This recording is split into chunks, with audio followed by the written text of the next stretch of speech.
Good morning and welcome to our May 9th, 2023 Board of County Commissioners meeting.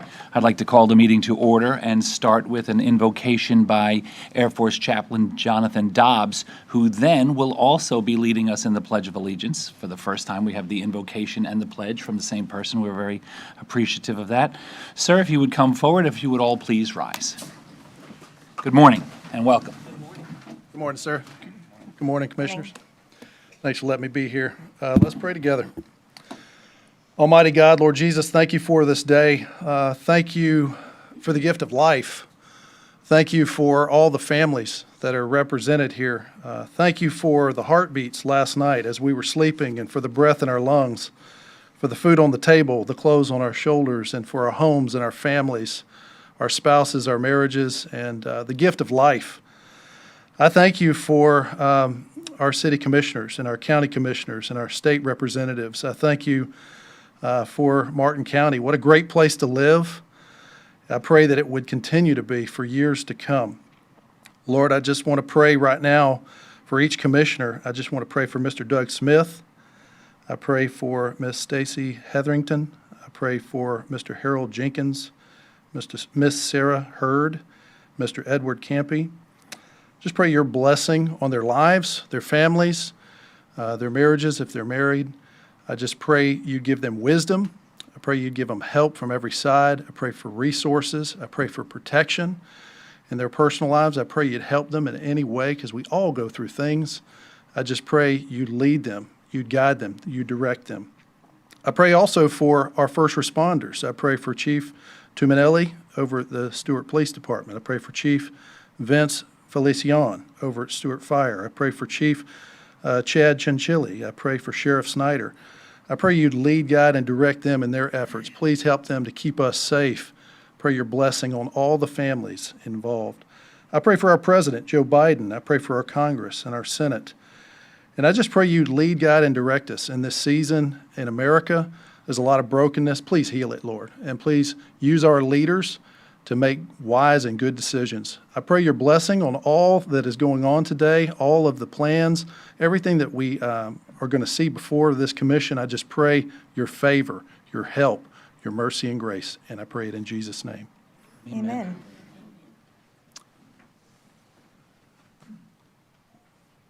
I pledge allegiance to the flag of the United States of America and to the republic which it stands, one nation, under God, indivisible, with liberty and justice for all. Sir, if you would stay, what we normally would like to do is if you could share with us a little bit of your military background and your history so we get a little better understanding of who you are. And I'd like to thank you. That was a beautiful invocation. Thank you. My pleasure. Good morning. Hope you're doing well. I'm going to have to stick to the microphone, but that's all right. I'm a Georgia boy. I grew up in Augusta, Georgia. Went to the University of Georgia. I will apologize for those who are Gators and Seminoles and all that other stuff.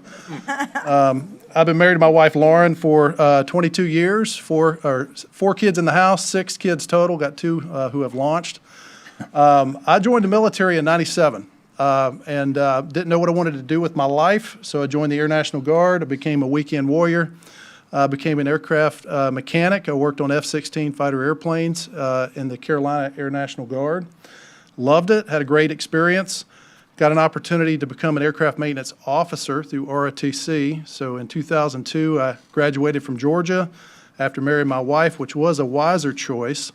And we went off into the active duty Air Force. I served in Air Combat Command for about 6.5 years.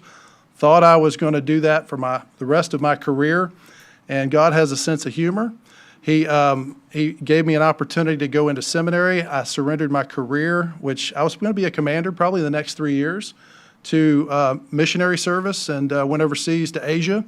Served in Asia for about 3 years. I was a missions pastor for 2, and then I got an opportunity to come down here to Stewart, Florida, of all places, to get trained and to engage a lot of people in the streets, in homes, in bars, and tattoo parlors, and just bring hope to a lot of people. And in that season, they recruited me to be a chaplain up at Patrick Air Force Base.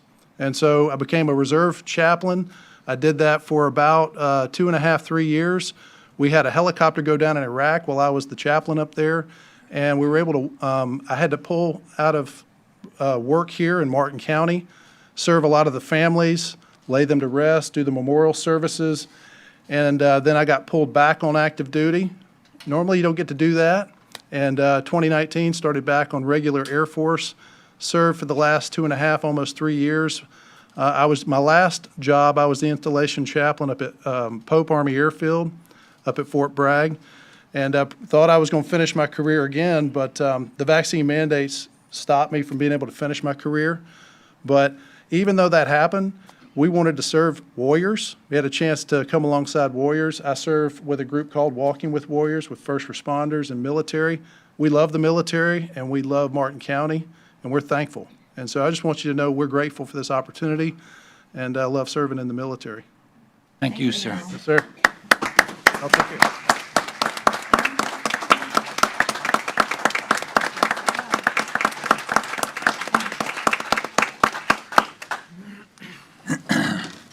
That's quite a story. Thank you very much for sharing.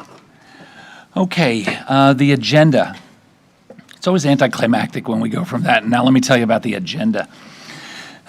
We have an additional item, a consent number 16, Parks and Recreation Advisory Board appointment. We have one consent agenda pull, consent number 10, request for approval of an interlocal agreement between Martin County and the Treasure Coast Regional Planning Council, pulled by Commissioner Hurd.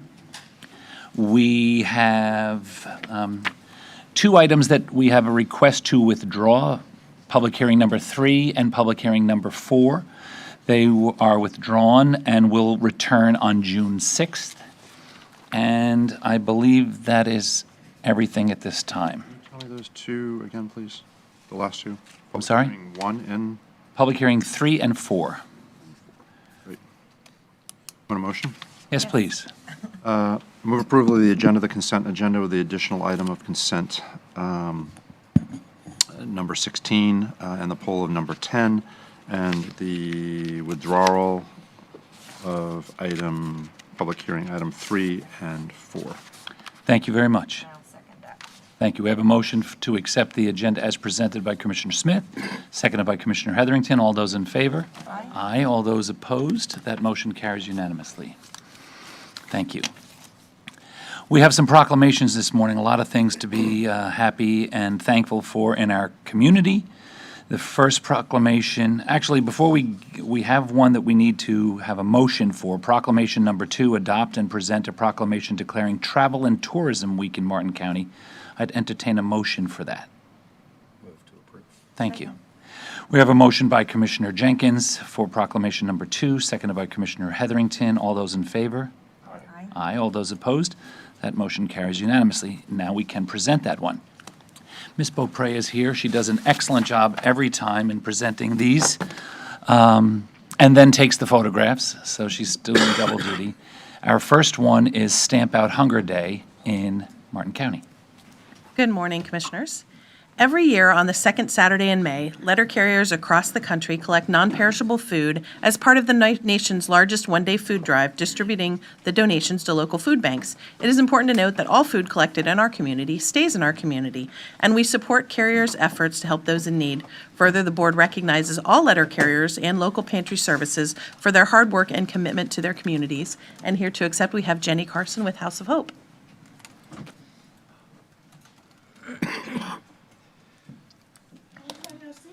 No, you did an excellent job. So I am the Outreach and Development Coordinator at House of Hope, Martin County. I'm the same age as House of Hope, which is, I won't tell you, but we'll call it almost 30 years, no, just kidding, almost 40. I don't know how old I am. We celebrate 40 years next year, and we are specialists in empowering and equipping Martin County residents. About 44% of our county, of our neighbors, of our community are food insecure. So someone you know might not know where their next meal comes from, and House of Hope works with our residents to equip and empower them to overcome that hunger and those hardships. Stamp Out Hunger everything received. It's one of the rare places in the country. It's a national movement with the national letter carriers. But we receive all of the food and items collected. We have 30-plus partners of food pantries and services that actually extend even outside of Martin County that we provide to different pantries. We ourselves provide client choice pantries, client services, workforce development. We have thrift stores. We have enrichment centers. We have gardens. We have a produce farm that we also, I believe it's 6,000 packages of produce, some even better than we could get in Publix, goes to the health and the benefit of our community. And the summer is a time that a lot of our incoming donations tend to drop a little. So Stamp Out Hunger comes at the perfect time for us to be able to provide for our community over the summer. So we are so appreciative and we are so excited. So please, you'll see yellow bags if you haven't already. I carried and touched almost every one, so thank you. So fill them. We have tried to bless and tried to equip our national carriers because they do this out of service. So we got them some ibuprofen and some muscle cream and some coffee and some Propel because we know this is going to be a lot of work on the day of. So just in time for Mother's Day, we want to care for our county. So thank you all. Thank you.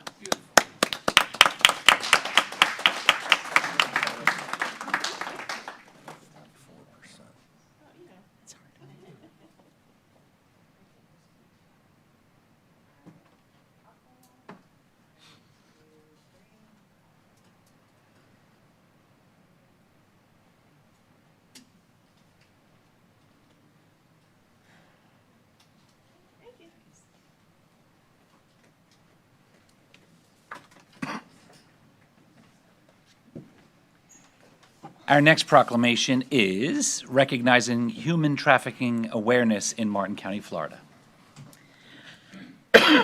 Human trafficking is the second largest criminal industry in the world behind drug dealing and is a form of modern-day slavery in which human beings are controlled, abused, and exploited for profit through labor and sex. In recognition of May as Human Trafficking Awareness Month, the board calls upon our residents to help local organizations eliminate human trafficking through empowering people to see something and say something. Together, we can stop this travesty through awareness, education, restoration, and legislation. And here to accept, we have Sarah Henry, who's with Catch the Wave of Hope and the Florida Faith Alliance, and Lynn Barletta with Visionary School of the Arts, Visionary Centers International, and founder of Catch the Wave of Hope. Hello, good morning. My name is Sarah Henry, and I'm the executive director at Catch the Wave of Hope. I first heard about human trafficking as a freshman in college, and it was honestly beyond my comprehension. In fact, today it is still something that is hard to comprehend that a human being can do such a heinous crime to an adult or child. I worked in a safe house for domestic minor girls who had verified cases of human trafficking, and working there changed my life. It is why I'm here today to be a voice for them. They each have stories, names, faces, and are not just a number. The issue of human trafficking, sextortion, and child exploitation has continued to rise, and it is not a new problem. It is our responsibility as a community to take action because we have an important role to play. There has been a massive increase to the number of cases occurring online with our children. Children no longer have to leave their home to be exploited, trafficked, or taken advantage of. According to the data from the National Center for Missing and Exploited Children, the number of reports involving sextortion more than doubled between 2019 and 2021. Catch the Wave of Hope exists to be a part of the solution in eradicating this issue. The mission and vision of our organization is to be an advocate in our community. We focus on prevention by offering awareness trainings to the community. We equip our audiences with the tools and resources not only to identify what trafficking looks like, but how to safeguard themselves and their children. According to Polaris, who operates the National Human Trafficking Hotline, the internet is the top recruiting location for all forms of human trafficking. We also offer therapy for survivors who have been exploited or trafficked. Our organization believes in walking with survivors side by side and supporting them every step of their journey. As an individual who has worked directly with survivors of sex trafficking and exploitation for several years, the trauma a survivor goes through has a lasting, lifelong impact. Survivors are incredibly resilient but are often stigmatized. Their voices are the most important voice to listen to in this fight against trafficking. Today, this proclamation unites our community in a way that has us link arms, saying, "Not here on our watch in Martin County." Thank you.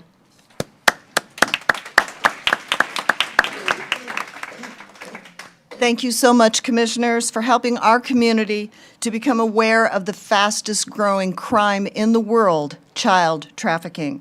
Florida Faith Alliance and Florida Educators Alliance is bringing awareness in the Treasure and Gold Coast, also Central Florida, with a goal to cover the state.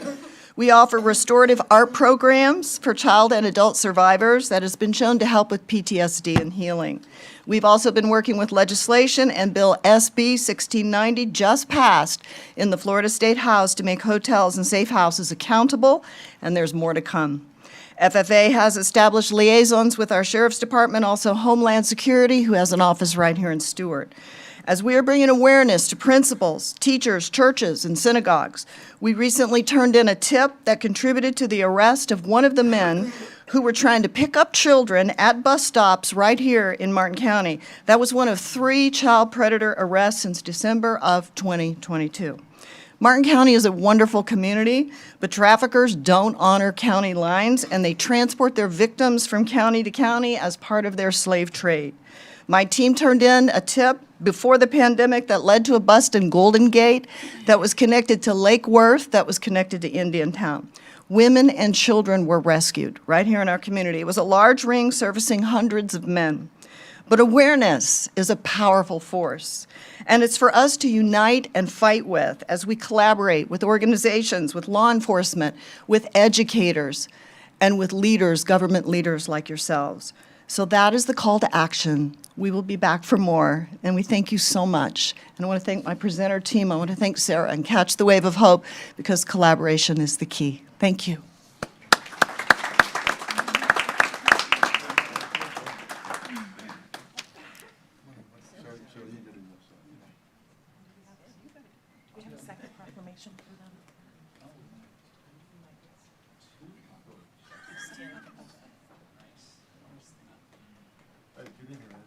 I have a second proclamation for you.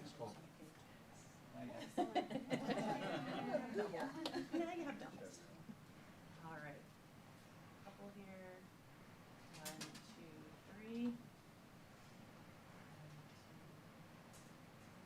Thank you. Thank you.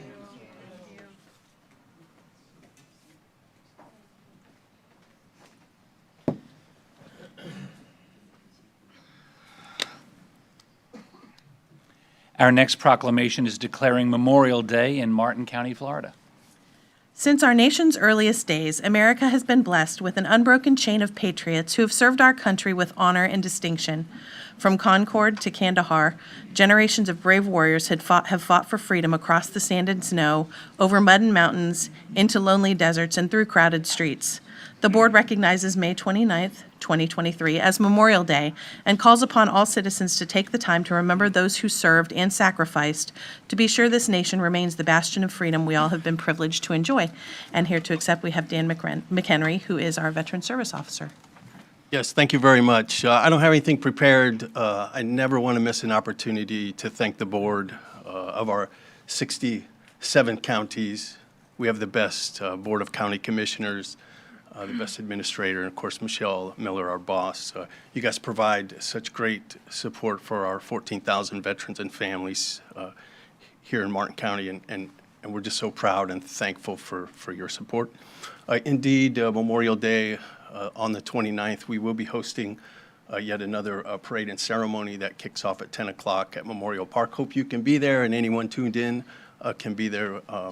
It is a celebration and an honor for those who paid the ultimate sacrifice. Thank you once again for your wonderful support.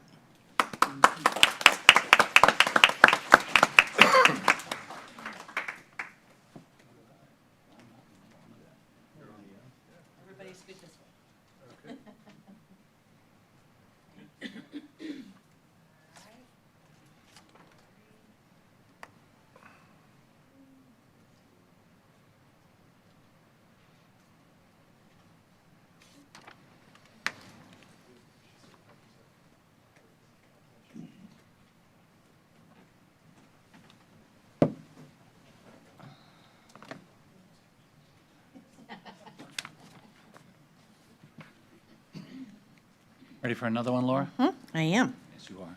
Our next proclamation is declaring Historic Preservation Month in Martin County, Florida, in honor of Alice Luckhart. Historic preservation is an effective tool for revitalizing neighborhoods, fostering local pride, and maintaining community character. The Martin County Historic Preservation Board has planned events throughout Martin County during the month of May to increase awareness and the need for public participation in historic preservation in order to save our local treasures. This year's Historic Preservation Month honors Alice Luckhart, a local historian and author who is remembered for her lifelong historic preservation work. And here to accept, we have Sherry Lee, who is the chair of our Martin County Historic Preservation Board. Hi, good morning, everyone. My name is Sherry Lee. I'm the chair of the Historic Preservation Board, Martin County. Thank you for declaring May Preservation Month. This month, we have a lot of events scheduled. I'd like to invite everyone to attend. We have tours and events scheduled at All Saints Episcopal Church, the Captain Sewell House, Historic Mansion at Tuckahoe, the Historic Log Cabin. We have an 80th anniversary celebration at the Historic Flagler Center. We have the Archaeological Society is doing an event on shipwrecks at the Hobe Sound Library. We have events at the Apollo School. And we also have a very important reception at the Elliott Museum honoring our Preservationist of the Year, who is Lloyd Jones, founding chair of Martin County Black Heritage Initiatives. That is on Thursday, May 18th. We hope everyone will be able to be there at the Elliott Museum to celebrate from 5 to 6:30. Thank you very much.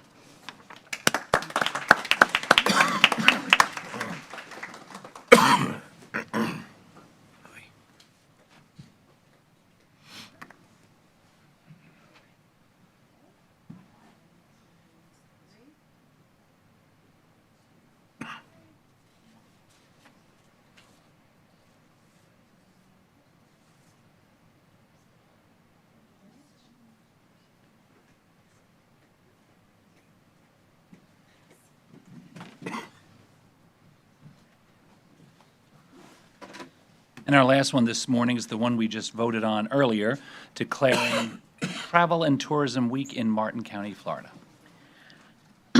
Travel and tourism play a vital role in Martin County's economic prosperity and quality of life of all Martin County residents.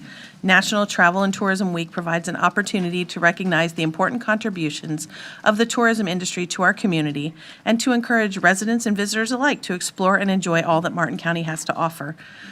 The board recognizes May 7th through the 13th as Travel and Tourism Week in Martin County and urges all residents and visitors to celebrate this occasion by patronizing our local businesses and attractions and by experiencing the many wonderful sights and sounds of our community. And here to accept, along with a lot of other folks, we have Narissa Okie, who is our tourism director.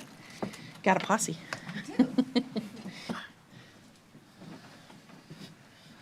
Good morning, Commissioners. I couldn't do it without the ABCDs of tourism. So we have Anna Grace Agnini, Sally Bynan, Ian Centrone, and Emily Dark with us to accept this proclamation. Normally, we don't do a proclamation for National Tourism Week, but this is the 40th anniversary. This is a U.S. recognized holiday. And as the 40th anniversary, we really wanted to make sure we were going above and beyond. So as being here with part of National Travel and Tourism Week, we have several programs that are taking place throughout the week. The first is a digital marketing acceleration program that the Martin County Office of Tourism, in conjunction with the Tourism Development Council, are rolling out this week. This is a free training program to any tourism business, local business here. This will give you a score on your website and lead you through everything you need to make sure that you are doing the best to put your best foot forward as you market your own business here in Martin County. So that kicks off today, and again, that's the Martin County Digital Acceleration Program. And we're also kicking out the start of our ecotourism program, and we're extremely, extremely excited about this. So events will take place. You can go to explorenaturalmartin.com, and the ecotourism program is very unique, and we need to thank Public Works and John Mayle because it's a split between ecosystems and tourism, and it's programming available on all of our public public lands for visitors and residents. To make sure that we're doing this properly, we have partnered with Leave No Trace, which is a national organization. So again, we're making sure we have stewardship and sustainability as we move through this program. So thank you so much for recognizing us this week, and we're very excited to be here.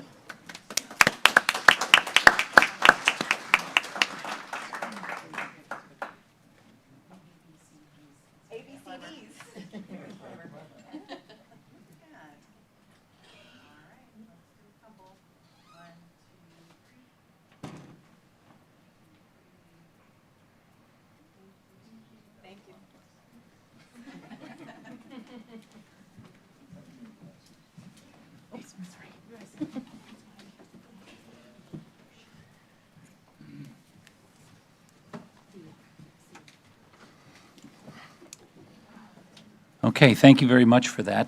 We'll now take our public comments. If you are interested in making a public comment, a couple of points for you. If you speak this morning during general public comment on a specific agenda item, and then later the agenda item comes back, you don't get to speak twice on the same topic. So if you can't speak at the item, you can speak this morning, or you could speak to us on any other topic. You'll have 3 minutes. At the 2-minute and 45-second point, you'll hear a tone. That doesn't mean to stop. It just means you have 15 seconds to wrap up your comments. And that's how we do it. If you would like to and you have yet to fill out one of these forms, you can speak first. Just state your name for the record, and then our bailiff can give you one of these forms to fill out afterwards for our clerk. Our first request to speak form this morning is Mr. Tom Pine.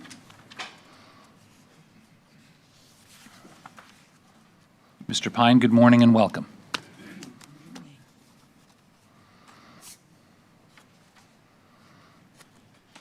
Good morning. My name's Tom Pine. I'm a resident of Jensen Beach. I've lived in Martin County for 50 years. On February 13th, 2023, I did a public record request regarding our newly renovated golf course.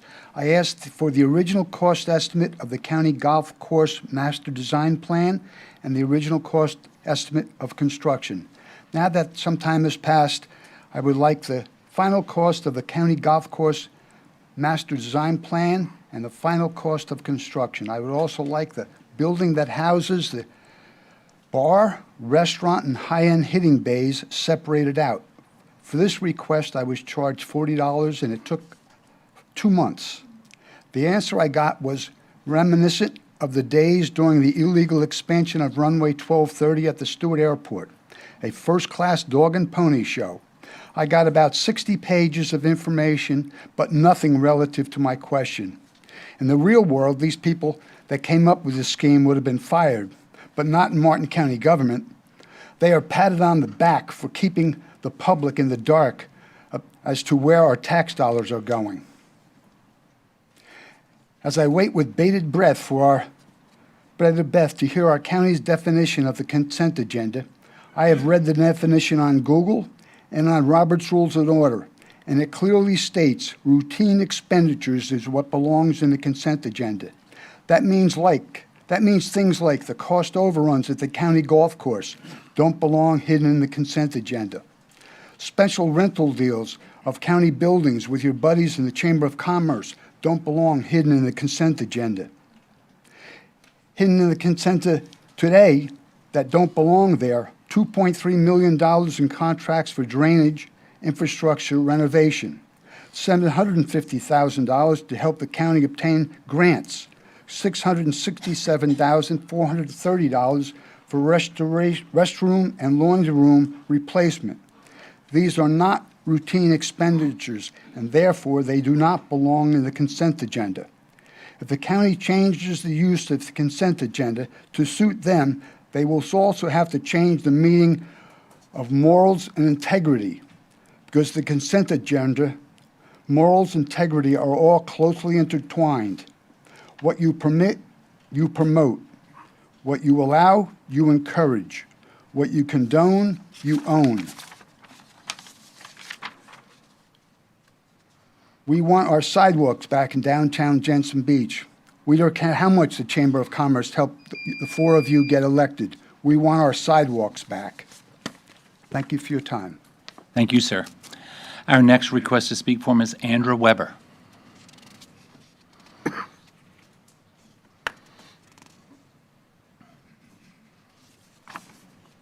Good morning. Good to see you.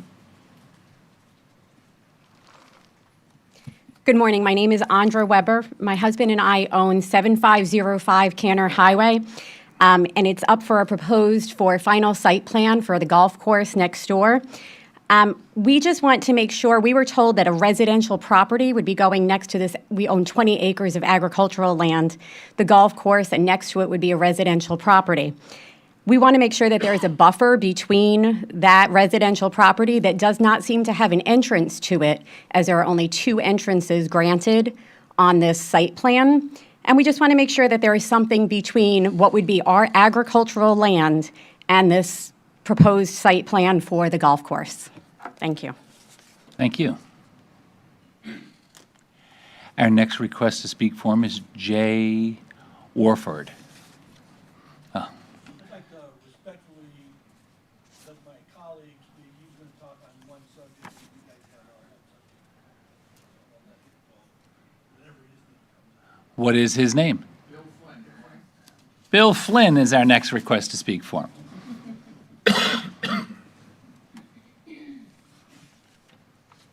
Good morning to everybody on the council. I'm here to talk about a recent beef that I have with the Sailfish Sands Golf Course. I have in front of me a policy that's been in effect that just started, and as of now, in order to play at the course and to obtain the residential rate, I think the idea. By the way, I'd like to make it clear.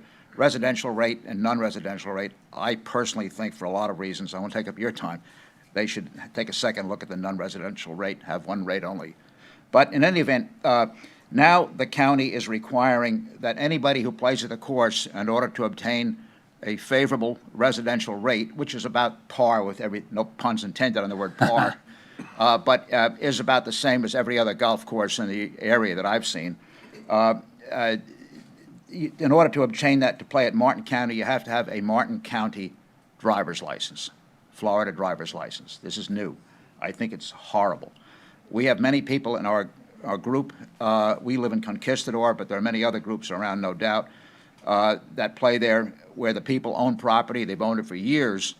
They may live in Chicago, but they own it, but they can't play at the residential rate. As a result, they won't play, especially if it's a husband, wife, and that kind of thing. They won't play at the course. They'll go someplace else. The course is advertising constantly for business. Nothing wrong with that, but they're driving away a lot of business at the same time. I think we should be in line with what I have seen from our adjacent counties. Up in Fort Pierce, there's no resident requirement.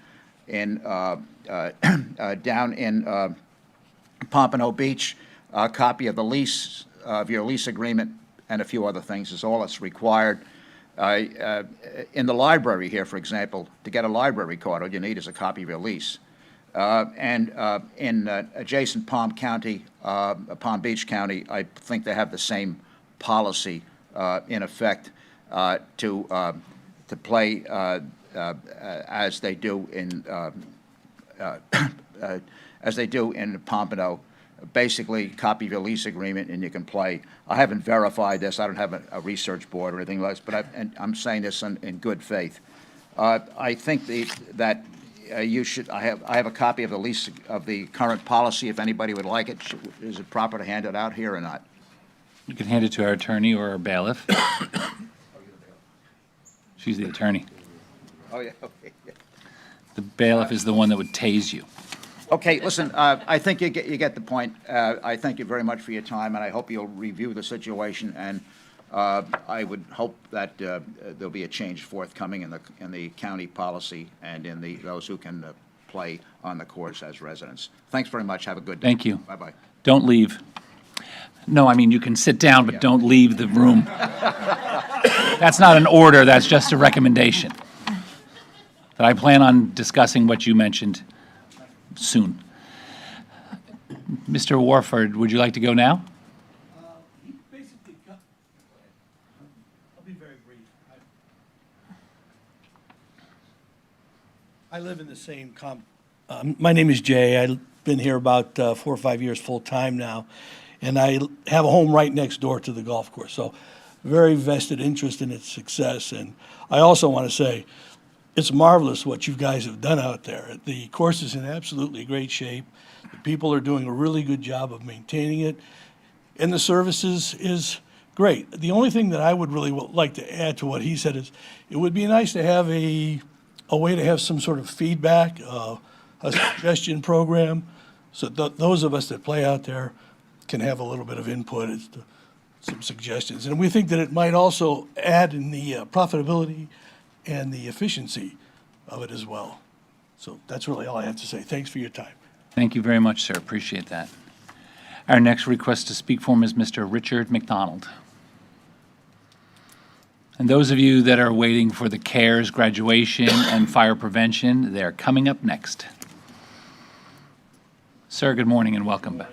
Welcome back. I'm Richard McDonald.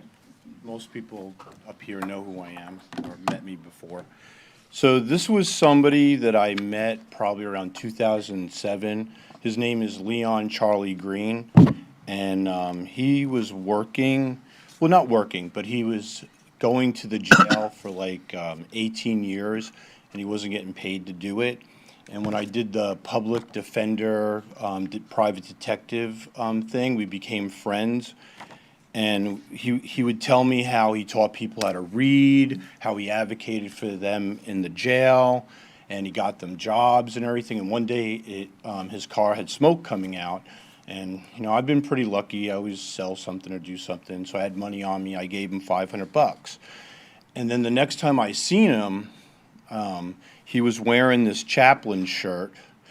And I said, "What's up?" You know, the car had smoke. And he said, "Well, Richard, I always wanted to own, you know, get this chaplain shirt." And the rest he bought Bibles for the people at the jail. Now, I always said, in the past, I really couldn't come up here and talk and stuff, so I'm getting better. And I wanted to make sure, because God doesn't promise you tomorrow, that he had a plaque or something at the jail that, you know, if the sheriff and you guys would allow that, that he would be in there. Because people people pass away or your dog pass away or something, and, you know, people like him are not remembered. So I thought that would be a good idea that, you know, he's remembered. People do. I had gone to the jail one time. Not I was in jail. But, you know, everybody sees me. It's like, Visiting. "Richard, what, you know, where were you for a few days at the gym? Don't tell us you were at the jail." I'm like, "No, I'm not at the jail." Now, I might go to the jail or do the private detective thing at the jail again, but no, I'm not going to jail. Okay. But, so, yeah, so if that could be done, and, you know, I would pay for it, and, you know, so people could see that, and then, I don't know what to say, you know. I'm not as good a speaker as mostly the other people that come up here, but I give them my best shot. Thank you. You did an excellent job speaking. I appreciate your compassion for this gentleman. If you email any one of the five of us, you can keep the photos. Okay. But if you email any one of the five of us with that information, I'm sure we can take care of it. Okay. Thank you. Thank you very much. Our last request to speak form, and if anyone else would like to do that, please let me know, is Mr. Jay Spicer. Mr. Spicer, I hope you're having a fair day. I'm having a very fair day. It's always a good day before you guys. Commissioner, welcome back from what looked like a great trip. Happy day. Just want to take a minute to report on how the fair went this year for everybody. The fair, 501c3 nonprofit, continues its 88 years of service to our community, providing entertainment and agricultural education as well as facility use to 40 local nonprofits in support and an extension of their program space. We started this year with a Christmas event called the Carnival of Lights, where we had about 15,000 people attend. It featured a winner of the Great American Christmas Light Fight TV show, which is a fabulous Christmas display, and we had welcomed over 70 nonprofits to put Christmas displays at the event, and we paid for signs that had QR codes where people could find more awareness of what those groups did and make donations. So we love our nonprofit partners. The fair was in February, and we had about 53,000 paid visitors, 132 child 4-H livestock exhibitors, 69 market animals, which were down due to rising costs for food and other production expenses. 119 livestock buyers, and auction sales that grossed almost $400,000. With the add-ons, the kids benefited and split a pot of $430,000 for their education. We had 60 sponsoring companies, arts and crafts premiums, 500 individual art exhibits on display, with 6 elementary schools also participating in group activity. We continued to do ag education. Quick sample: we had given a free chocolate chip cookies, and we had bought an oven and give a cookout cookies, but we had a poster there that showed how many cookies does it take, how many farms does it take to make a chocolate chip cookie. 10.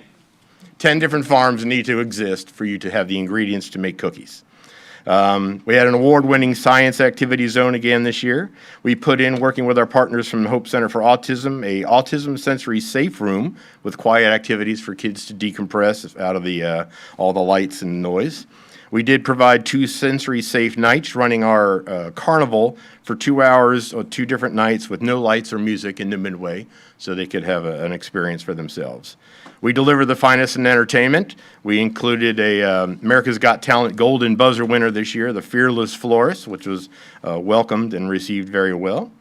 This year we had moved our Miss Martin County Fair pageant out of the dust and the dirt and the wind of the fair opening night to the Lyric Theater. We appreciate their support in helping us pull that off. We doubled the entries from recent years in participants, gave out over $6,000 in prize money. We gave out $20,000 in general scholarships. The posse spent parking revenues and bought hogs from the kids and gave it to 6 food banks. Market animals from U.S. Sugar went to 4 nutrition programs, and we included Rotary Club, Kiwanis Club, Daughters of American Revolution, Police Explorers, Fire Explorers, Philanthropic Education, the Orchid Society, and more. So it was a good year.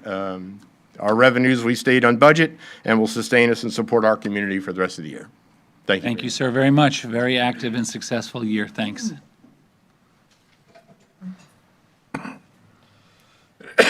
Good morning. Morning, sir. Joe Flanagan. I'm here as an unofficial and unappointed champion of the Marty system.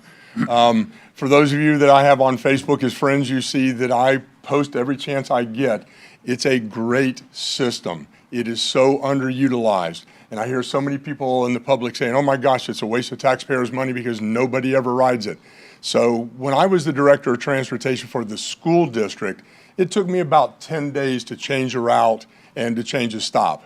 It's a lot more complicated because you're talking about county and federal and state dollars, and it's very difficult. I've had several meetings with Ash, love him, he's doing a very good job, as well as with Beth at the MPO. But my challenge to you as commissioners and everyone else on your staff, ride it. Ride it at least one time and see. It's a very pleasant experience. All the drivers that I had the opportunity to meet are now on my Christmas card list. They're very good people, but it is a great system, and we need to put a little bit more effort into making sure it works better. The one mission that I'm working on right now is bus lanes to be able to pull off. The worst one is on US 1 and Indian Street, right there by the Wells Fargo. And if you've ever been northbound on that, and the bus, it doesn't have the ability to pull completely over, there's like 60 feet between there and the Wells Fargo property. We've got to figure out some way to get that bus off of that road, and a couple other things. And the stops, the routes, again, we got to tweak them a little bit. The one that I pick on the most is when it gets down to Bridge Road in Hope Sound, it turns east and goes through Zeus Park area. Why not turn right and go through Banner Lake, an underserved community? So anyway, I'm going to be that guy that meddles in everybody's business, but I'm going to be working on that and support anything you guys can give us. All right. Thank you. Sir, thank you. Joe, I think you just volunteered for a new job. Commissioner Smith. Done. Hey, in my retirement. No, like I say, I have a skill set. I have a knowledge of that one, and I will do whatever I need to do to help them to do it. It's just a hard boulder to push up that hill. Joe did an awesome job with the school system and in a whole bunch of different areas in the school system. But the bus thing, I thought, was one of the more interesting tasks that he took on. So I appreciate all your insight. Thank you. Absolutely. Thank you. Yes, sir. Commissioner Hurd. Yeah, let me add to that the need for bus shelters. There are only a couple of them. It breaks my heart to see people standing out on US 1 in the heat and in the rain and in the sun, and there's absolutely no shelter. It's disgraceful. We need to make sure that every stop as a shelter. Agreed. That was one of my questions to the group when I met with them, was how do we determine which stops get a bench and how many of them get a shelter? Love to have them there, but if also some of the ones, I want the data that shows how many people get on at whatever stop. And if I could add one more little part to it. When I rode the bus, my first thought as a logistics person was, how many people get on this stop? If only one person a week gets on that stop, why do we even have that stop? When we made a stop, there was a disabled veteran, and the guy says he gets on here one day a week, he goes and has breakfast, and he comes back. Well, my logic says, well, we got to do away with that stop. And the answer is no way. That would change that person's life. He gave a lot for his country. We can at least leave a stop there so he can go have breakfast once a week. So yeah, we'll look at it. Thank you, sir. Commissioner Smith. Joe?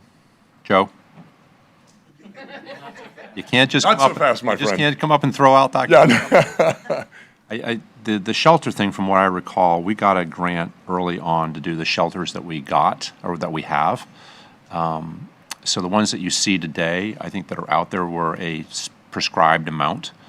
And those federal dollars and state dollars are at best not consistent in terms of what you can get. But I would agree, and Sarah, I agree. I also, if we are to pay attention to something like that out front of the library here, in terms of that stop with what goes on with Monterey, is another spot that, that we had some challenges with relative to where we could and where we couldn't put stops. But that whole pull-out idea, I think, is an excellent idea that we should work on. One of the things I was told that I was not aware of is where that stop is. ADA requires it to be within 50 feet of a major intersection. And I'm like, boy, who came up with that idea? Well, and we could go on forever on this, I'm sorry. Yeah, sorry. My 3 minutes is like way up. But I'll chat with you later. Okay, thank you. Thank you very much. Anyone else? Was wondering, I didn't see your, there it is. Our next, anyone after Mr. Gaza that would like to address us, please request us. Mr. Gaza, good morning and welcome. Morning. Nice to see everybody.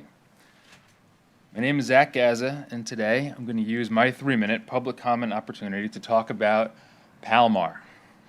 Your Board of County Commissioners has not spoke much about Palmar at public meetings. I realize and respect the enormous workloads each of you have, and I appreciate what you all do for this county, staff included. But somehow, meeting after meeting, Palmar just keeps missing these agendas. So I'm here to talk about it. I'm a Martin County taxpayer, business owner, and property owner of over 2,500 acres in Palmar. For 5 years now, I've been trying to work with the county in order to preserve parts of Palmar. I've pitched many different ideas to both staff and individual commission members. However, there's been no initiative by the county to work with private landowners to make any large-scale preservation efforts. Propositions I've made have included preserving 2/3 of the property and creating a private ranch out of the remaining 1/3, or trading out unused and unmanaged Martin County-owned Palmar properties for more environmentally sensitive private properties within Palmar that abut the Hungryland Wildlife Management Area. Other propositions have included programs where the county would be able to purchase thousands of remaining privately owned acres within Palmar over the next 20 years. However, this board has not shown the initiative to work with me. 2,500 acres of pristine Martin County property just keeps missing these agendas. Due to your unwillingness to work with me on preservation over the years, I've sold close to 300 acres to local recreational users, many of whom are also Martin County residents. If your board continues to avoid working with me, I'll be selling off over 2,000 more acres to individuals and families looking to own a piece of Martin County. Today, for the first time, I'm announcing to my buyers from the east side of Palmar the opportunity to trade their land out for properties on the west side, closer to Payson Park, due to unlawful access obstacles the government is attempting to carry out. I think you'll see more and more that infringing on private property rights is not the answer to your Palmar woes, but instead it'll compound them. Although I won't have time to finish my presentation today, I'll return for as many meetings as I have to and speak for 3 minutes at a time. So let's get started. What is Palmar? Palmar is a water control district. Florida Statutes Chapter 298 designates water control districts around the state of Florida for purposes of managing water, and drainage within a certain area or district. Palmar is one of 66 designated Chapter 298 districts across the state, shown on this map. Would anyone like a copy? I brought extras. Thank you. You like them? No? Okay. Here we go. Zach, your time is up. Thanks. Thank you, sir. We'll see you. Thank you. Anyone else like to address us this morning before we continue?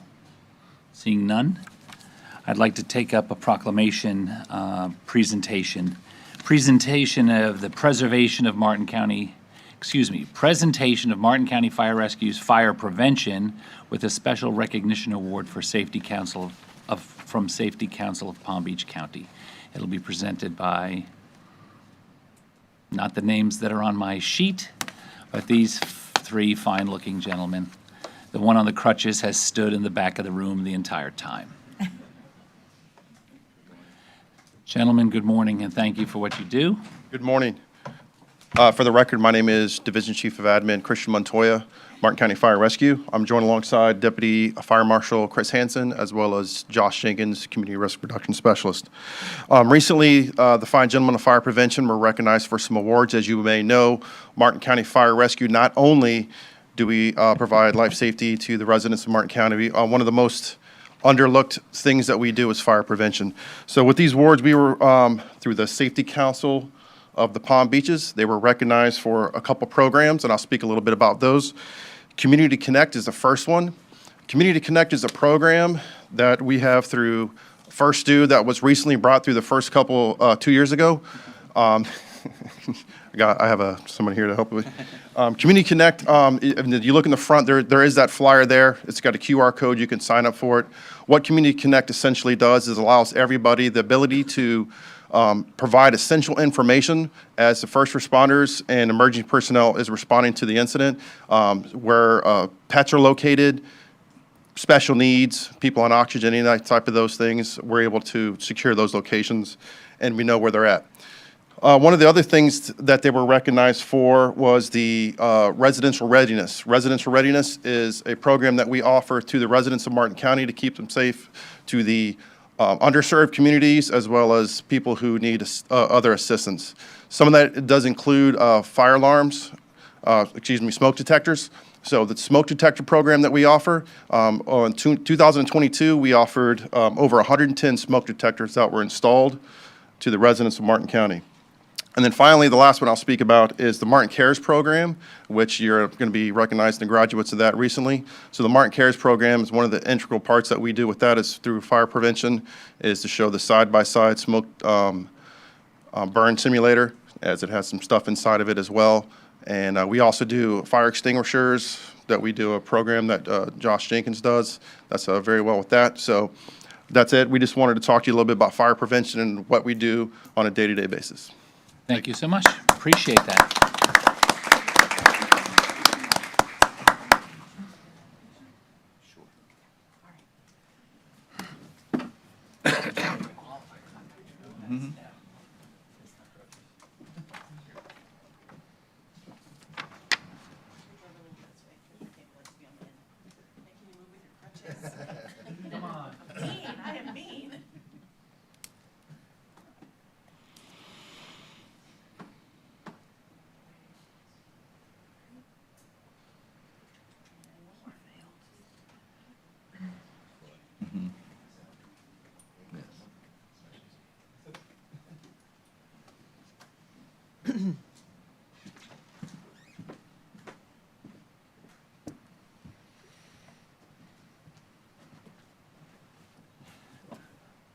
Okay, since it is the season of graduations, not just in college and high schools, we are having our own graduation ceremony this morning. I look forward to seeing your parents post pictures on Facebook of you spraying champagne or standing in a fountain or standing in a football field, like waving your diploma in the air or throwing your cap in the air.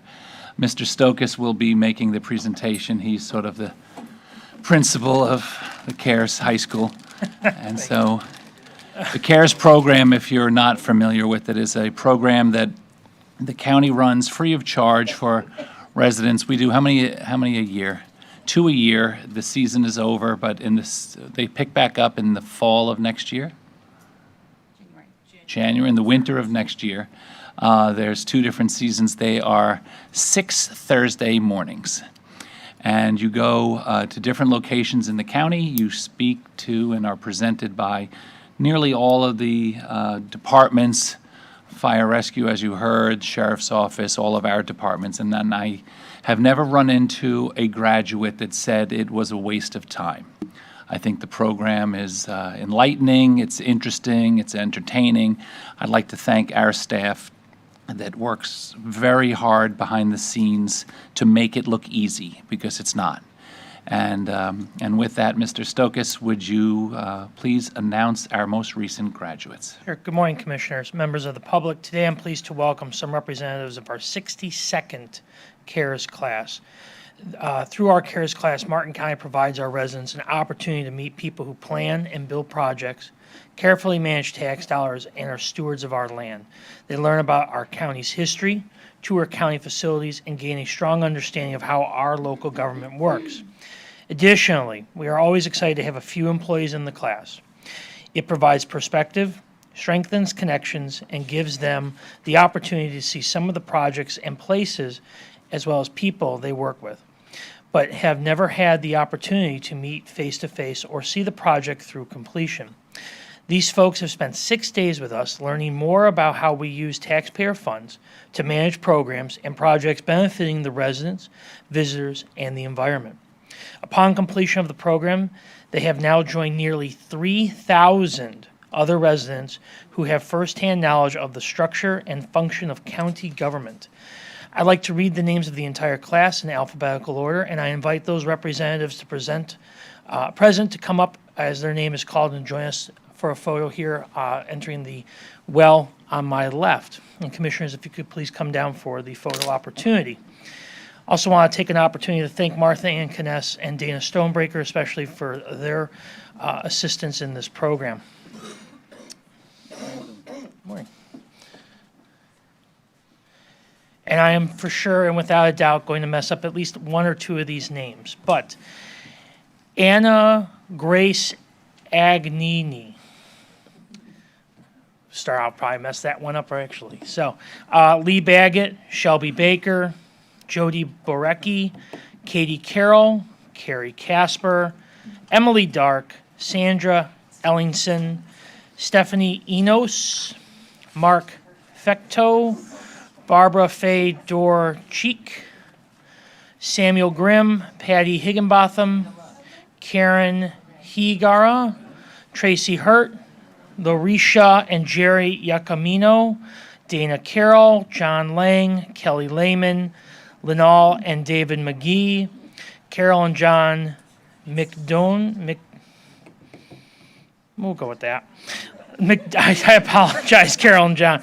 Lisa Medina, Diane Meyer, Jackie Ing, Sandra and Don Page, Sarah and Don Page, Nisha Parker, Martha Perriman, Melissa P., Tony Puerta, Valerie Rudder, Susan and Frank Salo, Maria Sims, John and Louis Slim, Lori Slonim, Tripp and Lynn Strauss, Tim and Tracy Swords, Martha Vihorn, Sonia Warren, and Candy Wright.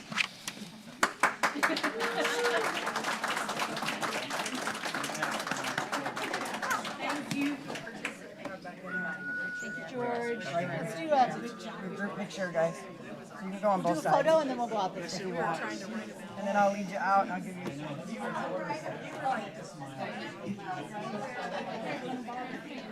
Okay, scoot in. Have everybody scoot in. Scoot in, act like you like each other. Everybody scoot in this way.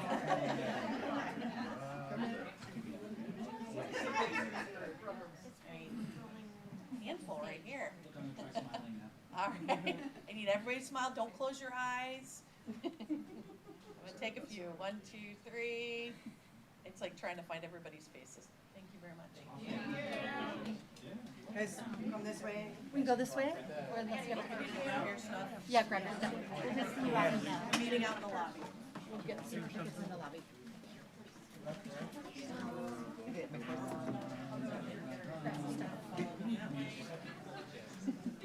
You want some music next? I'll slow it down a little. Yeah.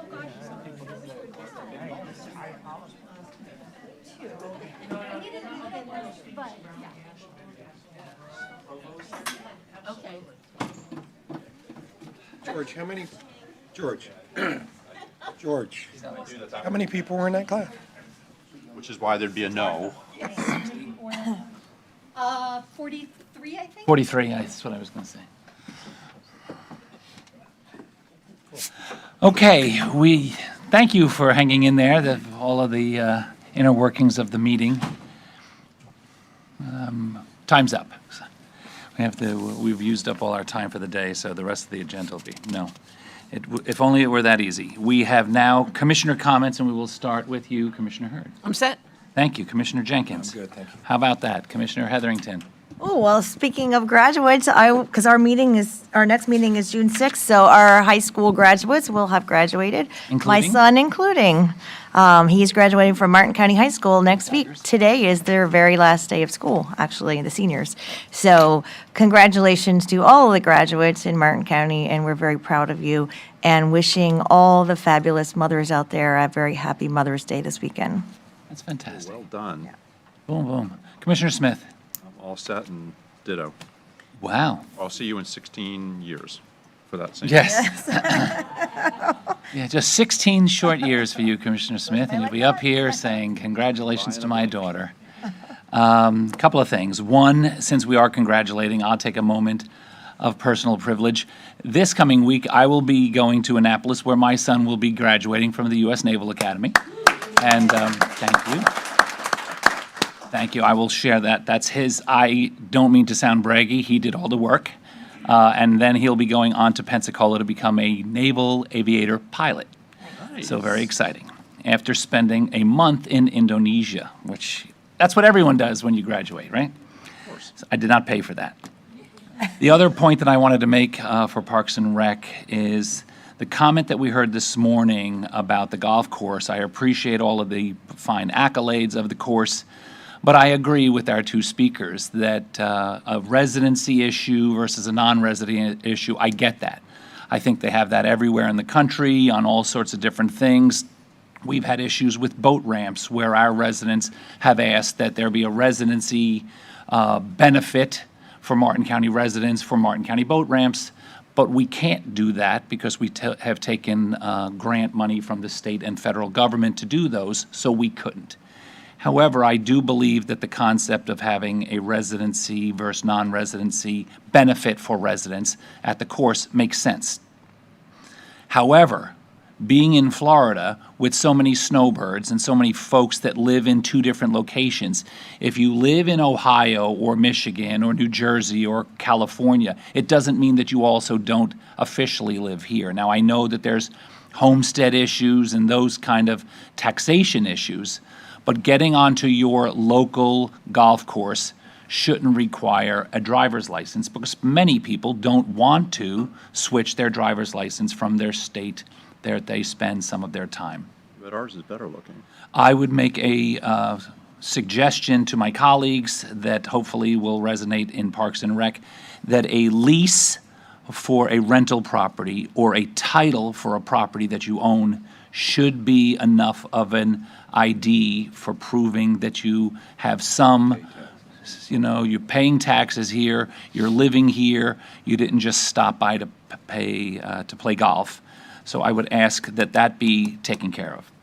The second suggestion, which is that there be a suggestion box or some type of feedback, and I think we do it in plenty of other departments, and maybe they do it here and you haven't seen it, I'm not aware, but I agree with you that taking feedback, especially during a brand new unveiling of a process, is the perfect thing to do. Because the folks that are using our systems, our Parks and Rec in this particular case, are the perfect ones to offer that feedback. They come from a multitude of different perspectives and experiences and history, and why wouldn't we want to hear their feedback, good or bad? So I think that that's an important, if it's there, they need to promote it and let the folks that are there understand what it is. And if it's not there, it needs to be. So I appreciate that very much. In terms of the woman that had a question about the residential property and buffering ag land, we can bring that up during the agenda item. And Commissioner Hurd, you had a consent, oh, before we do that, Mr. Donaldson, do you have anything this morning? No, sir. Ms. Woods? Thank you. Commissioner Hurd, you had a consent pull. It was consent agenda number 10, request for approval of an interlocal agreement between Martin County and the Treasure Coast Regional Planning Council. Why don't we take that now? I see some members of the Planning Council are here. And since you pulled it, why don't you tell us your feedback, please? I have a number of questions and concerns about this. This regards the evaluation and appraisal report, which is, to my understanding, is in order to reconcile Florida statutes with our comprehensive plan. But it looks like it's morphed into something much, much, much more than that, including amending the shoreline protection zones, shared infrastructure by different future land use designations, reconsider density transition, provisions for infill development, and the methodology, change the methodology for calculating population and future development capacity. Why are those things being added? Why are those things being targeted? What's wrong with those things? Well, are you talking about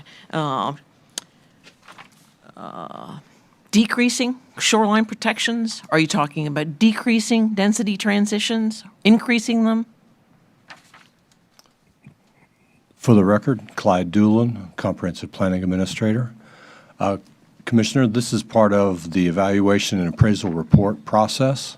Part of that involves, you're absolutely correct, making sure our plan is consistent with Florida statutes. But in the process, what also happens is there's a need for public comment and public input for local issues that rise to the surface. Those are just possible examples that could be considered. And there may be others, in fact, that the community may wish to consider. The primary purpose of this interlocal agreement is for the Treasure Coast Regional Planning Council to hold a series of public meetings, public meetings, so the public can provide input on the evaluation and appraisal that we're doing and on changes that they would like to see in the plan, if they have any. I will continue. Part of the outreach is going to, the team will, not the county, the Treasure Coast Regional Planning Council will conduct up to 30 stakeholder interviews, either at the Treasure Coast Regional Planning Council offices or virtually. And county staff will recommend those 30 people. Based upon what? Commissioner. So 30 people are going to get to participate in this. Paul Schilling, Growth Management Director. That provision, as I understand it, would involve folks that have reached out to the department and those could be homeowners, those could be developers, those could be people in the environmental arena that are requesting changes potentially as a result of the evaluation and appraisal report. So it's not necessarily limited to those folks. The way that this will work, as we understand it, and our wish is that it would involve public participation, and in fact, collaboration and getting all that information in one place so that we can digest it and make representations and recommendations to this board. That's not what the language says. The language says that staff will identify up to 30 stakeholders to interview. I don't have any idea what those interviews are going to be about. I don't have any idea who those stakeholders are going to be, but it seems like way too little to contemplate changing the comprehensive plan by talking to 30 targeted people that county staff is going to recommend. Furthermore, there are going to be 2 public workshops. None here. 2 public workshops before the Treasure Coast Regional Planning Council makes recommendations about big changes to the comprehensive plan. And the public is going to have 2 opportunities to hear what those proposed changes are before recommendations are made by the Treasure Coast Regional Planning Council on December 1st of 2023. And the public outreach is going to occur, according to the calendar in the packet, in July, August, and September, when half of our residents are gone. There's so little public involvement in this extremely important proposal to amend, to completely change our comprehensive plan, when the purpose of the EAR is to make it compliant with Florida statutes, to make it compliant with all the changes that have occurred in the state government that have happened since the last time that we did this EAR. I remember the last time we did it, we had, pardon me, dozens of public meetings. And now we're contemplating 2, and none of them are here.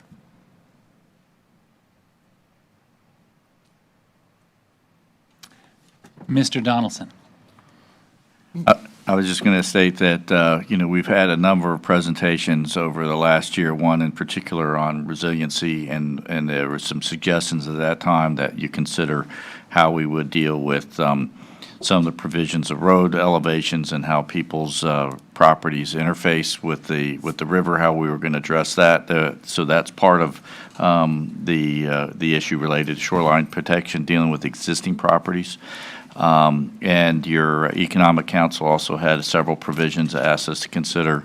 And then, of course, more recently, we've had the legislature make a number of changes this year that we have to adopt. And in fact, there's some deadlines to get that will be added to this list, just in terms of meet state requirements. And so the purpose of engaging the Regional Planning Council was that our staff, one, needs assistance in the public participation process, and to help facilitate a better product. And that's essentially what we're asking the Regional Planning Council assistance on, is that public outreach and assistance. Commissioner, staff's table. Yes, sir. If I may, I'd like to add, in addition to the 2 presentations, there's a public input survey that the RPC staff proposes to use. And following the presentations to the public meetings that the RPC would hold, there would be a public presentation to the local planning agency, as you see on the screen, followed by a public presentation to the Board of County Commissioners, showing what has been received in terms of public comment and public input. Also, if it's the pleasure of the board to add additional to this interlocal, there could be additional public meetings, discussions, as you see fit. I'd also like to add that the public survey is going to be done via the county's website. This is just, it's disgraceful that this is how we are planning to engage our public in the wholesale changing of our comprehensive plan. Thank you. If I might offer some counterbalance. I believe that this process that's just beginning is the framework for moving forward in a mandated process. It's just a framework.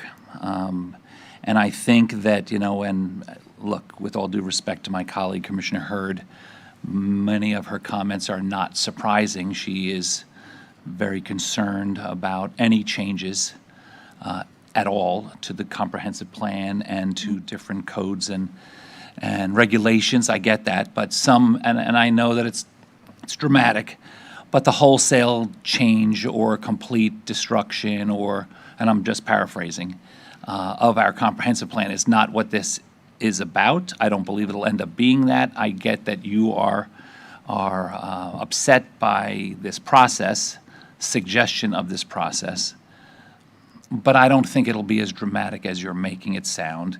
I was involved last time when we did it. You know, the process can get tumultuous, and differences of opinion is the foundation of debate. For as passionate as you are, Commissioner Hurd, and a lot of your constituents, including some of us, depending on the item, that we do not want to see changed or weakened, if you will. There are as many people that live day to day with some level that a regulation might be adversely affecting them, and their opportunity to express their opinion, even if it disagrees with your opinion, is their right. And so it's not like this is, you know, and I don't believe it will be, and time will bear witness. Sir, everything okay? Can I help you? Okay. Thank you. We can give you an agenda. All of our names and the agenda are printed on it, sir. Sure, if you take a seat, we're going to get you a copy of the agenda. Thank you. I was just saying that this is an opportunity for the public, whether they are for changes or against changes, to be heard. They'll be heard from a, you know, I believe, an unbiased organization. Some will say no. Again, differences of opinion. But in the United States, and especially here, I would hope that every side will have an ample opportunity to express whether they want it to stay exactly the same or see changes. If there is concern with the process, today and the days leading forward could be the time that any one of the five of us can ask for whatever we feel fit. If there's only 2 general, large public meetings, I'll have my own in Palm City, so that, or in District 5, if you will, so that District 5 residents can stay local and come to the Cummings Library or New Hope Fellowship, whatever. So no one, the only thing I will guarantee is that everyone has the opportunity to present their opinions, whether they want it to be left the same or made more stringent, or if they want to see certain aspects eased. I'm all about public opinion. Commissioner Hurd will and I will agree that the more public opinion, the better the process. Now, I understand that the Treasure Coast Regional Planning Council can't just be having weekly meetings, and even though I remember when we did the CRA, they are up to the challenge of hearing what everyone wants to say. At the end of the day, all of that feedback will come back to the 5 of us, and we will decide if there will be changes or not, and if there are changes, what will they look like. But I will commit with, I believe, Commissioner Hurd, that as many meetings are necessary for the public to be able to present. Now, that being said, quite often, if you have the meetings during the day, people at work can't come. If you have the meetings at night, parents and people that are coming home from work have children and homework and bedtime and bath time to take care of. So we'll have to have a mix of meetings. We'll have to have a mix of locations. I think the concept of doing things virtually is the new norm. You know, in the beginning of the pandemic, when people were Zooming and Skyping and everyone was like, wow, this is sort of odd, it's not odd anymore. It's the way it is. So I think having some of those meetings done virtually, the 30 people, it said up to 30, you know, short of people flooding the list to try to prove a point that they can bring, you know, 100 people that are going to demand an individual meeting.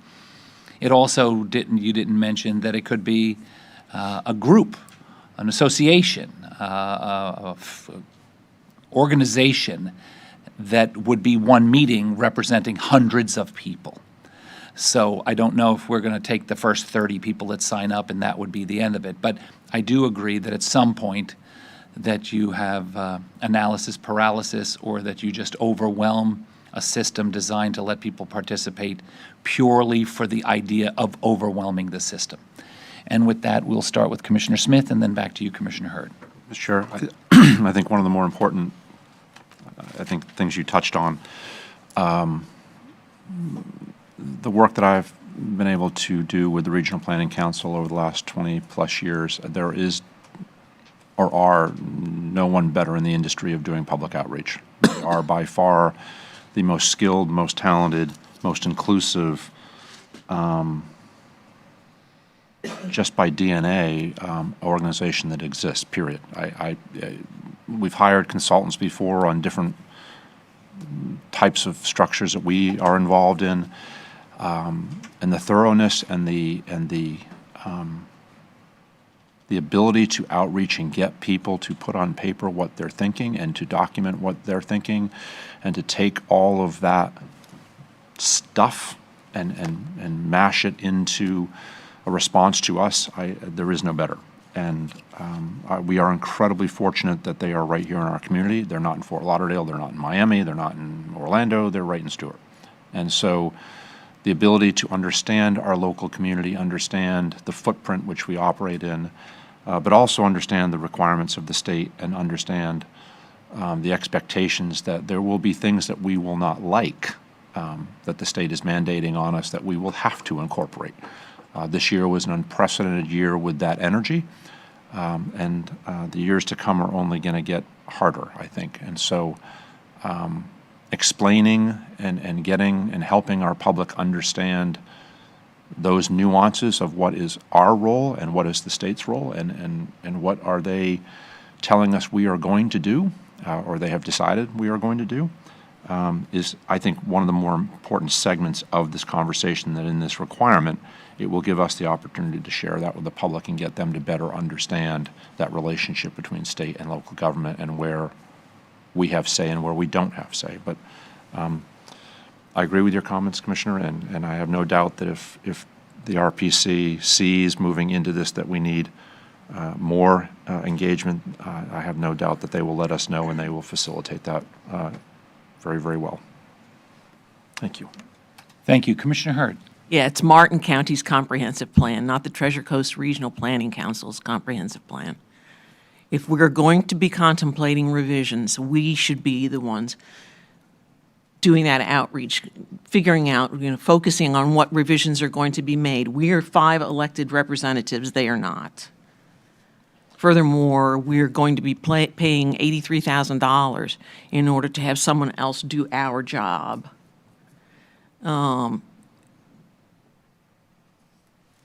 And the recommendations are going to be presented to us to adopt in December 1st of 2023, after 2 public meetings.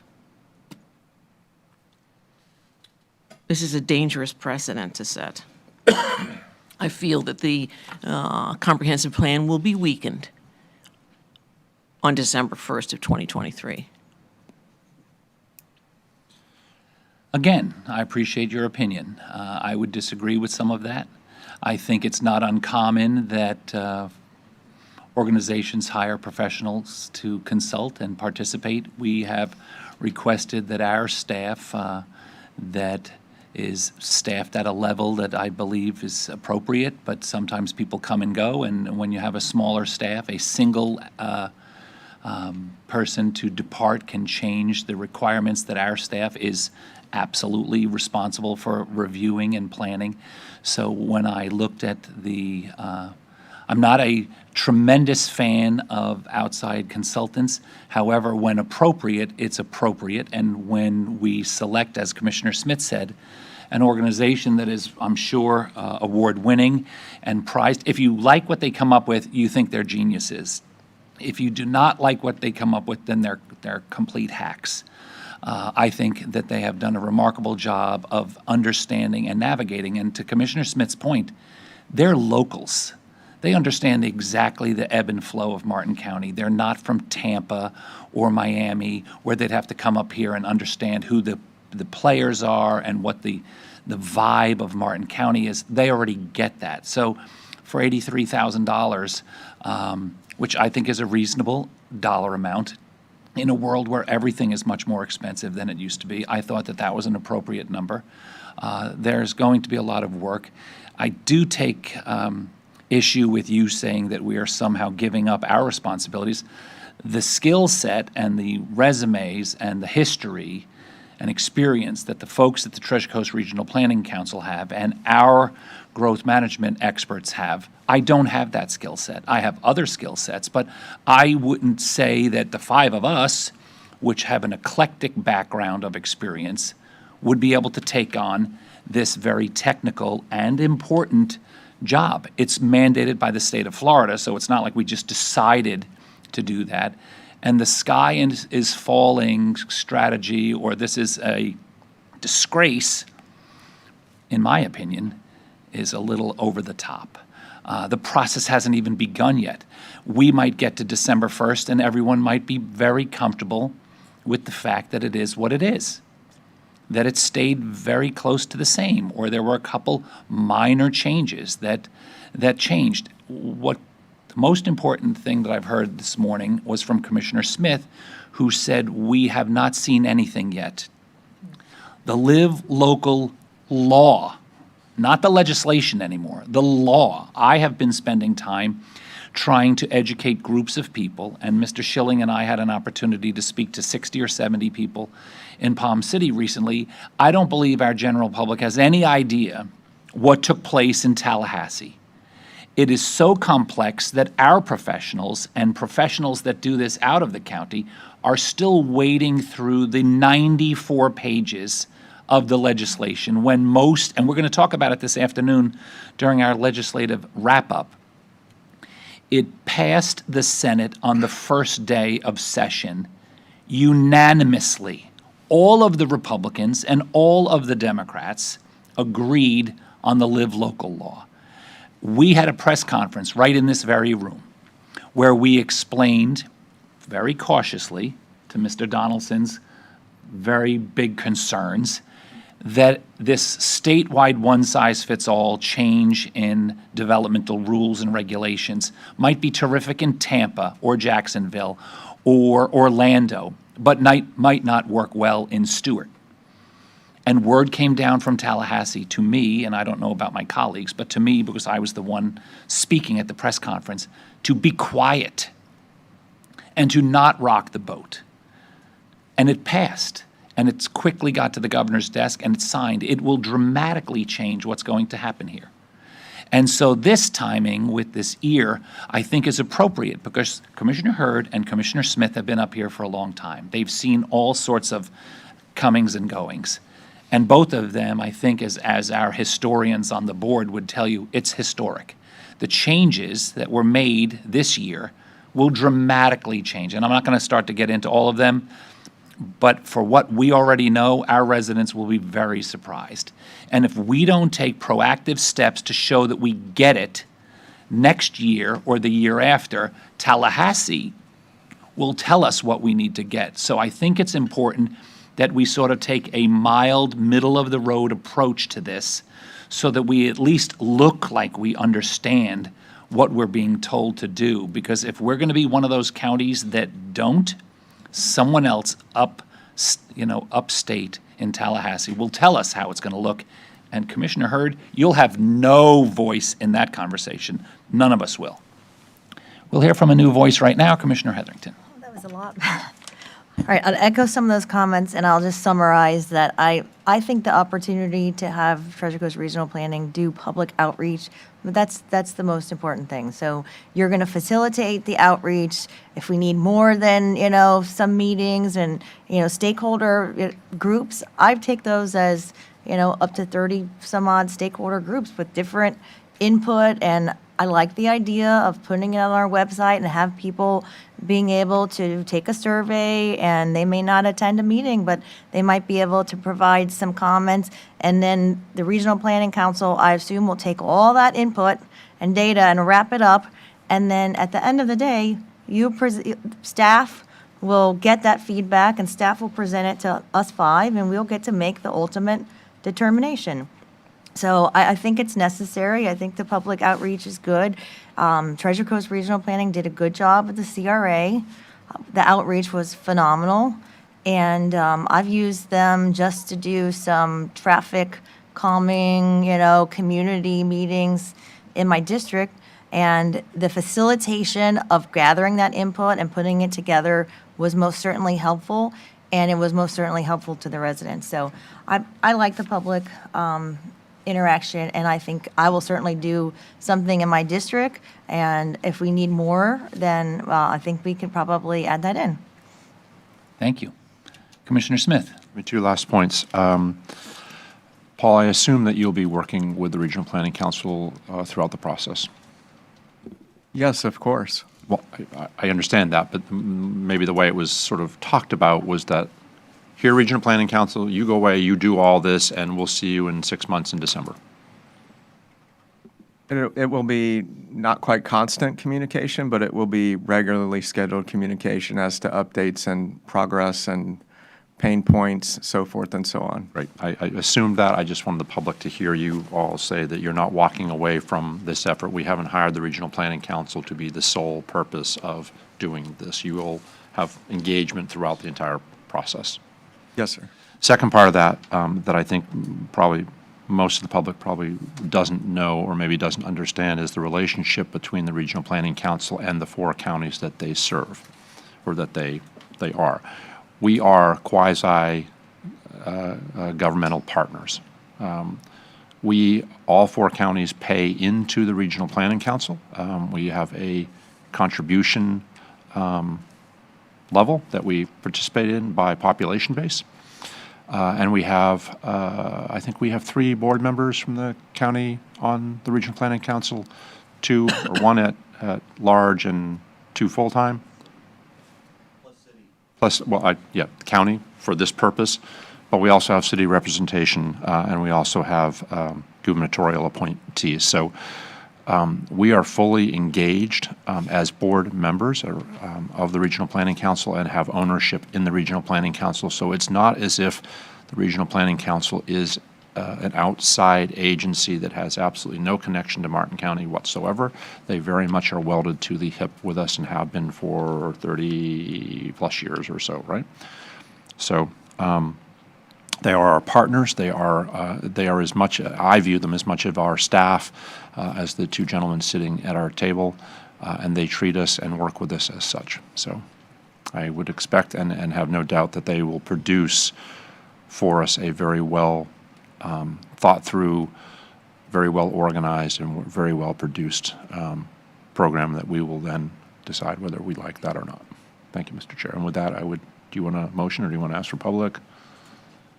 I'll ask for public. Since we're talking about public participation, if any members of the public would like to address us on this topic before we take a vote, remember this is the beginning of the process. Seeing none, back to the board. Mr. Chair, I would move approval of the recommendation. Thank you. Second. Thank you. One point. I'd like to have, I think all of us would, maybe a monthly update through the process from our staff, just to give us an idea of what's going on while it's in real time, instead of waiting till the later portion when you've already done a tremendous amount of the work and we're hearing about it. I would also like to say that the difference of opinions of the 5 of us is what makes this a sort of a very highly functioning board.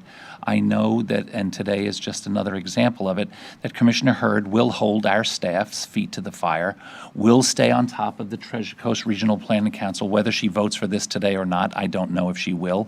But even if she votes no, she's not going to remove herself from the process, nor would we want her to. She has a long history of making sure people are being held accountable. I have no problem with that. I agree with her that this is an important process, and decisions that are made, if they are made, can change people's, lifestyles or life circumstances. So I appreciate that, and I think that's what makes, the board sort of whole-bodied. And with that, I have a motion for staff's recommendation from Commissioner Smith, seconded by Commissioner Jenkins. All those in favor? Aye. All those opposed? Opposed? The motion carries 4-1 with Commissioner Hurd dissenting. I have one question. Is the Treasure Coast Regional Planning Council acting as our agent? Are they responsible for public records? Do they have to produce public records the same way that we do? Elise Elder, Deputy County Attorney, yes, they will have to keep any records, and if we So ask for them, any draft will be available? they will have to abide by all public record laws, and I believe it's in the contract, but they are subject to public records just like we are. Okay, thanks. Thank you. With that, let's take our closed captioning mid-morning break, and we'll return at 11 o'clock. Thank you. Thank you, members of the board.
Okay, we are back from our mid-morning closed captioning break. It is still May 9th, 2023, and we're continuing our Board of County Commissioners meeting. We are now going to take agenda item B and C, number 1, boards and committees, appointments, number 1, Neighborhood Advisory Committee appointments. Ms. Gordon will be presenting this item, and the voting sheets have been submitted, I believe. Yes. Ms. Gordon, good morning. You are recognized. Thank you, Donna Gordon for administration. Golden Gate Neighborhood Advisory Committee, Mr. Brad Tanzer received 3 votes. Ms. Winesome Hatton Weiss received 2 votes. Hope Sound Neighborhood Advisory Committee, Mr. Mitchell Miller received 3 votes. Dr. Nicole Townsley received 2 votes. And I'm also asking that you appoint Mr. Chris Pinkston to the Old Palm City Neighborhood Advisory Committee and Ms. Wendy Clayton to the Port Salerno Neighborhood Advisory Committee. Thank you very much. Oh, okay. I'll make a motion to approve Brad Tanzer, Mitchell Miller, Chris Pinkston, and Wendy Clayton. Second. Thank you. We have a motion to accept staff's information as presented by Commissioner Heatherington, seconded by Commissioner Hurd. All those in favor? Aye. Aye. All those opposed? Those carry unanimously. Thank you very much. Our next agenda item is public hearing number 1, a public hearing for the Federal Transit Administration, FTA, fiscal year 20, section 5307, urbanized formula funding. It'll be presented by Ashman Beecher. Good morning, members of the board. My name is Ash Beecher, Transit Administrator, and I'm here to speak to you about the FTA Section 5307 formula funding.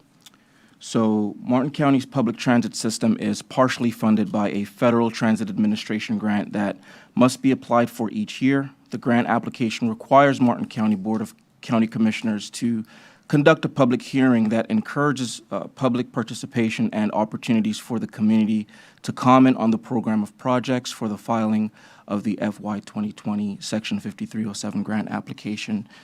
This application is to keep the MARTI system running. Do you have any questions? Thank you. Nice presentation. Short and sweet and to the point. We appreciate that. Ash? Questions for Mr. Beecher? None. Anyone from the... I have a comment. Okay, comment. There's a comment. I just want to thank Mr. Beecher for actually getting some stops that were desperately needed in my district. Put in the correct spot for people to actually be able to use it. So he did a great, and his staff did a great job pulling that off. Why you got to rub that in my face? How many stops do we have in Palm City so far, Mr. Beecher? It's not your fault. We have no stops in Palm City at this time. 0 stops. The biggest community in Martin County, 23,000 residents. We'd love to get a stop. I don't know who I have to ask. Beg. How many stops are there in Hope Sound? Probably 15, 20. Well, we recently had 6 additional stops installed in District 3. So we probably got 9. 9, and Palm City has 0. And it's such a perfect loop. Come over the Veterans Bridge, stop at the post office, go down by the turnpike onto Martin Downs Boulevard, stop, go up to the next corner, stop, go over the Palm City Bridge. You did it. Or head back out to Indiantown. We need a loop. You want to drive up ridership, come to Palm City. I think it's a generational issue. I think you have to start having high school kids realize that there is a different form of transportation than the parents giving them a car. Because I grew up with a bus. Your parents, cars are expensive. There's a lot of cars on the road. Insurance is expensive. Gas is expensive. Kids could get around to the beaches, to the Walmart, to the mall, to the out to Indiantown, out to wherever they need to go on public transportation. We said if we build it, they will come. You've built it. I think you've done a great job. We did have some conversation, I don't know if you were following along this morning, about bus stops and shelters.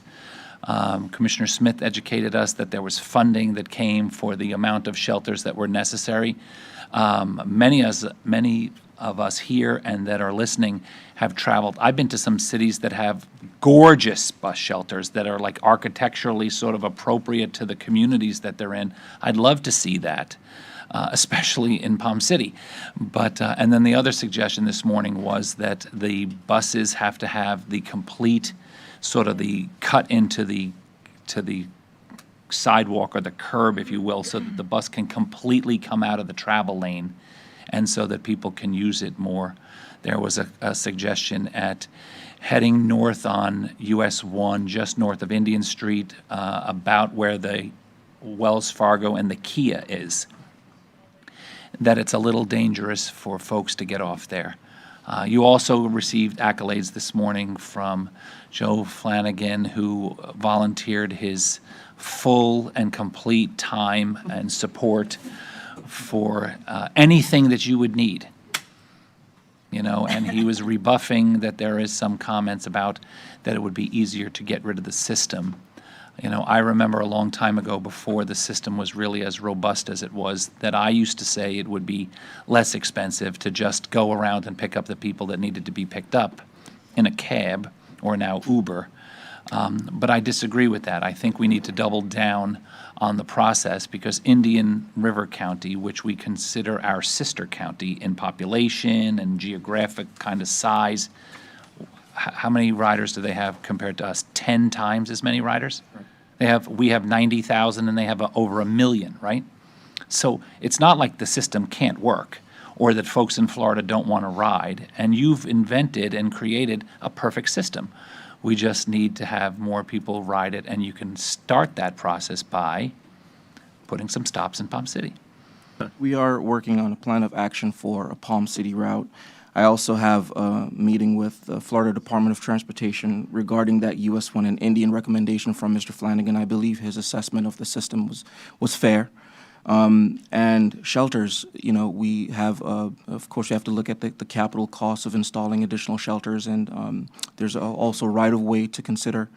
But, yeah, all in all, I think we are doing a fairly decent job of keeping the system running. You're doing a good job. Thank you. Yeah, you're doing. Mine were compliments, not criticism. If you were to be able to get a station in Palm City, we'll get you the. That's good, you're almost there. We'll get you the right-of-way, and we'll pay for our own shelters. I'm putting that out there. We'll pay for the shelters. I don't mean I will pay for the shelters. Collectively, Palm City will figure out a way to pay for those shelters, and we can get Those you. nuanced words you have to listen to. No, I think, are you allowed to have the shelters be sponsored, privately sponsored? Yes, we are. Okay. Yeah. How much does the shelter cost? Between 9,000 to 10,000. Oh, come on. I thought you were going to say $100,000. A $10,000 shelter. I'll get you 2 shelters today. Well, thank you for your support, Commissioner. Oh, you have it. Well, no, mine is future support. It's future support, because I don't have anything to support you with except the overall system. Does every other district have a bus station except for Palm City? Correct. Bus stop, yeah. Every other, I mean, I'm half kidding, but I'm really serious. I cannot imagine that Palm City doesn't have a bus stop. So we are also working with the MPO on an efficiency study to see how we can improve the system, make it more efficient, and where, you know, identify those underserved areas in Martin County. And Palm City, thus far during our efficiency study open house, was identified as one of those areas that could definitely benefit from more of a community transportation. You know, I've using smaller types of vehicles, more like a medium-sized light-duty bus, to see how that would work first. And yeah, I think it's a great direction to head, where improving access to transportation for residents of Palm City is concerned. I'm not sure what your thoughts are on smaller vehicles versus the larger. I'll share them with you. Not a fan, just purely because if we're talking about trying to create a public perception, they need to. We had a conversation with Mr. Gordon a couple of weeks ago about that same issue, and Commissioner Smith is Morse coding his light to speak button to me. I think if you're going to create that kind of a vibe, the bus itself is the right concept. If you come around what I call the rental car van that you see at the airport, it's not the same thing. It will be the sort of a solution to the issue, but I don't think it creates the branding, marketing, public relations that the actual bus does. I remember being out of office when you switched to that much larger official bus and being very pleased and happy when I saw them, because my joke used to be that mass transportation in Martin County meant carpooling to church. And now we have a legitimate system. We're going to build a depot, and we have the routes. We heard that the drivers are super friendly and that it's not expensive. So I think you need to double down on really doing it. And I get that maybe you don't see the need in Palm City as much as it is in other areas, but you won't know if it will work until you actually try it. Even if you said, look, Commissioner, we'll do it for 6 months, we'll take the big bus, we'll come over the bridges, and we'll loop around and come back. Let me take the challenge of giving you at least a comparable ridership that you get from anyone else's district except, downtown Hope Sound. Commissioner Smith. I just think it might be a good idea because we can shorten this conversation. It would be probably really good to come by and see us and get our input. I agree. I just gave it to you. You don't need to see me. I want a bus. We need a bus stop in. You have 4 other appointments perhaps to make for our input, because we all probably have like conversations, and I think if we're doing that study, it would be important to hear from us before you get too far with it. Agreed. Mr. Gordon. Jim Gordon, Public Works Director. Ash already touched on what I was going to talk about really, was the transit efficiency study does give us the ability to look at new areas that should be visited. We're also looking at development as it occurs, and like the large multifamily that the city of Stewart have approved. Some of those we're going to try to see how we can incorporate some transit into those communities as well. And as they're being built, if we can get some bus stops and shelters built on their property and get easements and all of those things in place, those are other pieces that we're working on to try to grow the system. But Palm City is definitely one thing that we're looking at. The reason Palm City doesn't have one currently is because the main trunk line of MARTY is US 1, and US 1 doesn't intersect Palm City. But the next phase, I think you will see some of that happening, especially because one of the communities in the city that would like some transit service is right on the corner of Indian Street and Canner Highway on the northeast corner or northwest corner. We can see the buses from Palm City. Yeah, so if we end up adding a stop there, it would be awfully easy to make that right and go over the bridge. So, Is that nobody else cares because they have bus stops. So I'm on my own. It's like I'm standing on the corner in Palm City waiting for the bus that's not going to come. Go ahead. I was just going to say, I don't think he cares that you can't see it from US 1. Well, we're working on it. Yeah, that sounds like government talk to me. No, it's not. And I pressed my button by mistake. That was probably that was probably your big mistake. Mr. Beecher, anything else? No, looking for a motion for. Any public comment? I will make What's a happening? motion for staff's approval. Second. I'm going to go along with it this time, but I will commit to voting no on everything that looks mass transit until we get a station not a station, a stop. A route and stop in Palm City. Anyone from the public looking to address us? Anyone from Palm City out there can back me? That doesn't count, a thumbs up. Come on up. It's not over yet, Mr. Beecher. Please state your name and where you live. Absolutely. Good afternoon, Rick Creech, 6856 Southwest Woodbine Way, Palm City, Florida. There you go. So I concur with Commissioner Campy's statements that Palm City needs mass transit and a bus stop somewhere in town. So it'd be helpful. I appreciate that. Thank you very much for your time. Thank you. Anyone else? Christy Brotherton down here somewhere? Okay, we have a motion by Commissioner Heatherington, seconded by Commissioner Smith. All those in favor? Aye. Aye. All those opposed? Next time. Thank you. Good to see you.